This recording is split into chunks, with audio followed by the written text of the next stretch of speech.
what's going on with Bob Iger's situation over at the Walt Disney Company and exactly why he's now being investigated by the FCC. Not only is the FCC now looking into the Walt Disney Company, but they are now officially moving forward to investigate Disney CEO Bob Iger specifically.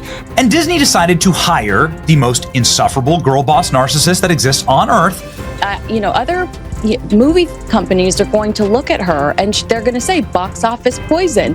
And a lot of this is due to her behavior leading up to the film's release. The original cartoon came out in 1937, and very evidently so. There's a big focus on her love story with a guy who literally stalks her. Yeah. Weird. What started as a bold comeback for one of Disney's most beloved classics has now spiraled into chaos. The live-action remake of Snow White, once seen as a fresh way to revive the fairy tale for today's world, is now drowning in controversy. And this isn't your typical movie drama. The situation has taken a wild turn that no one saw coming. This is Rachel Zegler, who Disney decided would be brilliant in casting because, as Rachel Zegler says, her millions of fans will line up no matter what she does to see her. Talks of unexpected creative changes, endless reshoots, rising costs, and intense drama on set have fueled the feeling that this entire production is spiraling out of control. Leaks and insider reports point to Rachel Zegler, the film's lead, as a central figure. She allegedly had a meltdown so explosive, it brought everything on set to a complete standstill. Look at this acting. That at every premiere and everything I do, people will wait in line to see. Making things even worse, the Disney CEO himself has come forward, dropping more shocking details about the chaos behind the scenes. Reports claim the set was almost completely wrecked as tensions boiled over. These revelations have raised serious doubts about the final cut, leaving many to wonder if the film can survive this disaster before its release. I'd say that this is one of Disney's biggest regrets ever. I mean, I checked, we've discussed it before, I checked Rotten Tomatoes, and the score is even lower than the last time we talked. This whole situation actually started months back, when early buzz about Snow White started making its way into public conversations. This remake was planned to take a bold new direction, breaking away in major ways from the beloved 1937 animated classic that first brought Disney's magical storytelling to life. Other movie companies are going to look at her and they're going to say box office poison. And a lot of this is due to her behavior leading up to the film's release. In the beginning, the company promoted the movie as a fresh take designed to match today's shifting cultural vibes. Part of that fresh direction meant reworking some major parts of the original story. The main character, now more bold and self-reliant. The Seven Dwarfs, portrayed in a brand new light, and those classic fairy tale elements, given a thoughtful, updated spin. At first, most people thought these tweaks were just a way to make the film feel more relevant for modern audiences. Absolutely, she is just uniquely unlikable, but then it is actually a terrible film as well, so it's the double whammy. But soon, whispers started swirling that the changes went way deeper than Disney let on. Behind the scenes, things reportedly got pretty heated the moment filming began. While the cast and crew tried to stay on the same page, insiders claim the constant script changes left everyone scrambling. One day, lines and scenes were locked in. The next, full sequences were scrapped or completely rewritten, almost unrecognizable from before. And then they couldn't put dwarfs because this is just so typical of the left. The progressives always finding a way to find their way back to doing something not progressive. For a production of this scale, with a reported budget now close to $300 million, that kind of chaos can really take a toll. Endless rewrites, test screenings, and sudden scheduling changes gave off the impression that the film lacked a clear creative direction. And by the time the main shoot officially began, many people involved were quietly voicing concerns about where things were actually headed. The controversies surrounding Disney's Snow White remake show that we are still in the thick of the culture wars. At the heart of it all was Rachel Zegler, cast to bring a bold, modern twist to Snow White. Early on, she was praised for her talent and charm, seen as the perfect fit to breathe new life into a classic character. But as time passed, some of her public comments started raising eyebrows, especially among longtime Disney fans. Instead of embracing the magic and nostalgia of the original, her interviews hinted at a more critical take on the story's old-fashioned themes. While some admired her honesty, others weren't quite as thrilled. And then Rachel Zegler plays Snow White. I think Gal plays the. I was not a child, so I don't follow them. Others, though, felt pushed away, convinced that the beloved classic was being reshaped into something they barely recognized. For better or worse, it was becoming clear that the studio was fully committed to reimagining the story, stepping far away from its centuries-old roots. That alone could have been a tricky but manageable marketing hurdle. But then came reports of real tension on set. The most shocking, an alleged outburst from Zegler that reportedly left parts of the set damaged, and according to some sources, completely unusable. Okay, so they're in. And Rachel Zegler, being 23 or whatever she is, like so many kids raised on TikTok, she's all for infantada is the only global solution. While the exact details remain unclear, quiet reports from crew members describe a highly emotional moment where things reached a boiling point. Whether it stemmed from creative clashes with the director, frustration over constant script changes, or behind-the-scenes pressure from producers, no one knows for sure. What is known, though, is that the fallout was serious enough to bring filming to an unexpected and sudden halt. So the two stars hate each other, and then they couldn't put dwarfs. In a scramble to manage the chaos, Disney's top executives had to step in directly. And soon, the meltdown became an open secret that sparked even more doubts about the project's future. And as if things weren't already shaky, Disney's CEO, usually known for staying composed during tough times, surprised many by speaking bluntly about the situation. According to insider sources, he didn't sugarcoat it, openly admitting that the production had turned into an uphill battle, instead of giving the usual polished company response. This is just so typical of the left. The progressives always finding a way to find their way back to doing something not progressive. You'd think the most progressive thing would be get people jobs, and dwarves want to work. They acknowledged that the project was not only incredibly expensive, but also deeply unstable behind the scenes. At the heart of those revelations was the shocking detail that the on-set meltdown had nearly destroyed important parts of the set. Even hearing that, indirectly, was a surprise to those familiar with Disney's usually spotless image. The idea that behind-the-scenes tension led to actual damage on set added an almost unreal dimension to an already chaotic situation. And honest, golden employment opportunity for dwarves. there's not that many scripts that come down the pike No, only 7 of them. that has, and there's seven dwarf jobs here. It became a real-world example of just how far off course the film's production had drifted. What came next was a wave of scheduling disasters. Scenes that were supposed to be shot in order had to be rearranged. The production design crew scrambled to fix or rebuild what had been damaged. Everyone, from caterers and lighting techs to stunt teams and costume staff, got swept up in the chaos, trying to keep things moving as the set spiraled into disarray.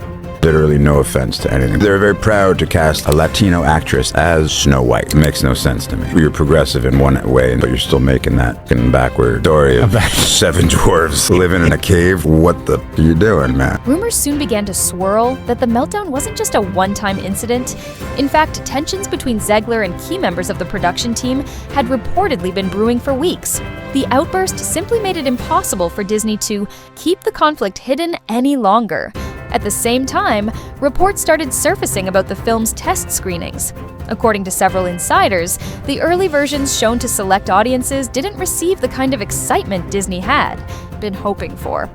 They're remaking the movie, they just got rid of the dwarves, okay? Okay, but what do they call them? Why would they get rid of the dwarves, though? Magical creatures. But they have one token dwarf amongst these magical creatures. Some early viewers found the film's bold new direction interesting, but many were left confused by how much the characters and storyline had changed.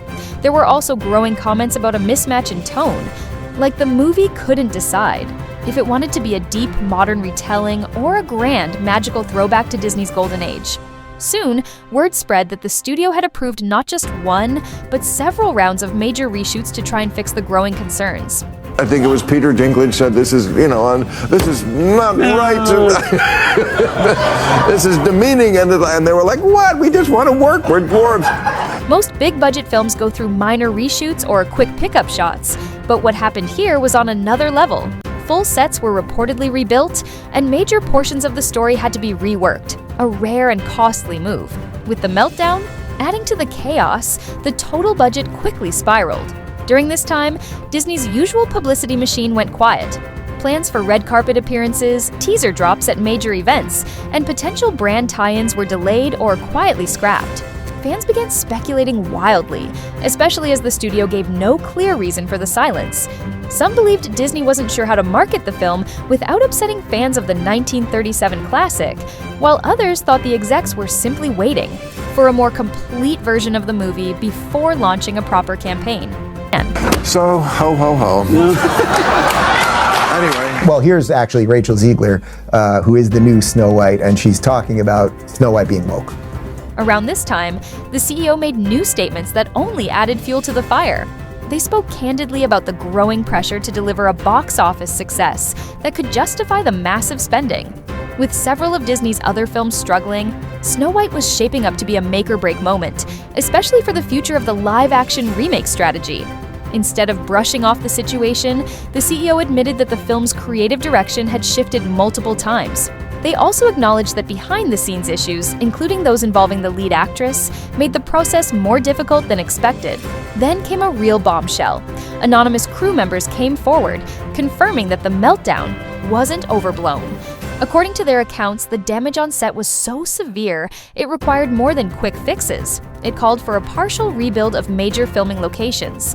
Can you tell us a little bit about your version of Snow White? Yeah, I mean, Snow White is the girl you remember, but she's definitely made for the modern age, and there's such an emphasis on what it really means to be the fairest of them all. Some of the most intricate set pieces, originally crafted to bring the reimagined kingdom to life, had to be discarded. One insider even claimed the Meltdown created such a tense work environment that several key creatives asked to be reassigned. While these claims were never officially confirmed, the steady stream of leaks suggested something far more disruptive had taken place, something that was clearly affecting morale across the entire crew. At the same time, script rewrites remained a constant source of friction. From the beginning, it was made clear that the story would depart from its classic roots. Beloved elements like iconic songs and comedic character moments were stripped away, replaced by a large-scale action narrative centered around modern themes of empowerment. While that shift may have seemed like a logical update for a 2020s audience, fans weren't prepared for just how much of the original charm had been reworked or removed. The infamous on-set meltdown reportedly happened during the final wave of script changes as creative direction kept slipping through the cracks. Inside Disney, this prompted serious debate. Some pushed for cutting the budget to lower financial risk, even if it meant scrapping visual effects or complex set designs. Others argued that pulling back would only result in an incomplete version of the film, leaving audiences confused. But each day of indecision cost time and money. The Meltdown ultimately forced Disney to confront these challenges head-on. As production dragged on, the tension between delivering a bold new take and preserving the heart of Snow White continued to grow. Meanwhile, whispers began to circulate about how different test audiences were reacting, especially younger viewers, who lacked strong ties to the original film. Younger audiences, especially those unfamiliar with the 1937 classic, were reportedly more receptive, some even excited by the film's bold reimagining. But for longtime fans with deep emotional ties to the original, the changes in tone and character arcs came as a shock. The now infamous Meltdown eclipsed this important feedback, leaving the creative team scrambling to reconcile two very different sets of expectations for a film that was supposed to be a universally appealing family event. As the industry watched the chaos unfold, whispers turned to full-blown speculation. Some insiders doubted whether the project could ever fully recover. Film analysts began crunching the numbers, trying to determine how a production with such an astronomical budget could possibly break even. Merchandise deals, international releases, and brand partnerships now had to be handled with extreme caution. The Meltdown had become more than a PR nightmare. It was a direct challenge to Disney's reputation for precision and control. What began as a tribute to a timeless classic, had now turned into a high-stakes effort in damage control. More leaks began to paint a clearer picture of how things spiraled. Some claimed Rachel Zegler believed the rewrites had stripped Snow White of her core essence, dimming the warmth and wonder that once defined her. Others pointed to power struggles behind the scenes, with Zegler caught in the middle of brewing tension between producers and creative consultants. Rumors even surfaced that several crew members threatened to walk off set, citing a toxic and chaotic work environment. Whichever version holds the most truth, one thing was undeniable: the meltdown became legendary. It symbolized the collision of shifting creative visions, budget pressures, and fraying nerves. Eventually, Disney confirmed that additional reshoots were underway, though they declined to explain the specific reasons. Still, insiders insisted that the emotional and physical fallout from the meltdown had contributed to a complete rewrite of the film's third act, a rare and costly move, typically reserved for productions in deep trouble. With headlines stacking up, the Disney CEO finally addressed the situation, albeit carefully. In investor briefings, they acknowledged major disruptions on a high-profile film without naming names, but insiders easily connected the dots. The CEO emphasized that Snow White wasn't just another release, it was a pivotal moment for Disney's live-action strategy. If this remake faltered, it could cast doubt over the studio's entire approach to revisiting beloved properties. The stakes couldn't have been higher. Marketing plans were constantly revised. Normally, Disney would have teased clips, staged cast interviews, and rolled out tie-ins with fanfare. But now, every new announcement was clouded by controversy. Some longtime fans saw the meltdown as proof that the studio had lost touch with its roots. Others defended the film's modern spin and dismissed the drama as part of the creative risk involved in updating a legacy property. Meanwhile, Rachel Zegler's public stance subtly shifted. After initially defending the film's bold direction, she became noticeably more reserved. Observers speculated that the studio may have urged her to dial things back. Regardless of the reason, it was clear that every statement made by anyone associated with the project was now under the microscope. When post-meltdown reshoots wrapped, another round of test screenings followed. Insiders claimed that the revised version felt more cohesive, especially in the final act. Plot threads were more neatly tied, and the pacing had improved. Yet the deeper controversy remained. The film's core identity had changed, and some viewers, particularly die-hard Disney fans, struggled to embrace it. Behind the scenes, the CEO took direct control, meeting with department heads to refocus efforts on delivering a unified final product. But budget reports raised eyebrows. The spiraling costs now reflected not only blockbuster-scale visual effects and star salaries, but also the price of repairing sets and reshooting large portions of the movie. By now, the meltdown was just another expensive line item on a bloated balance sheet. There was no turning back. The release date had been locked, and any further delays would risk even more reputational damage. But the larger question loomed: was this turmoil a symptom of a bigger issue? Critics began to question the very model of modern remakes. Was reimagining a classic like Snow White worth it if the story had to be so drastically changed that it risked alienating its core audience? Supporters argued that timeless stories must evolve with the times, and pointed to successful remakes that struck a delicate balance between innovation and nostalgia. But the meltdown made it clear just how volatile that balancing act could be. For some, the film now represented a betrayal. For others, it was a bold experiment, albeit one marred by growing pains. As Disney finalized its marketing strategy, the challenge was unlike any the studio had faced before: how to build excitement without reigniting the meltdown controversy. In a surprisingly candid moment, the CEO admitted they were closely watching social media and focus group trends, looking for the right angle to present the film. Internally, the plan was to lead with stunning visuals and big cinematic moments, hoping to dazzle audiences enough to shift the conversation. But the underlying question remained: could the magic on screen overpower the chaos behind the scenes?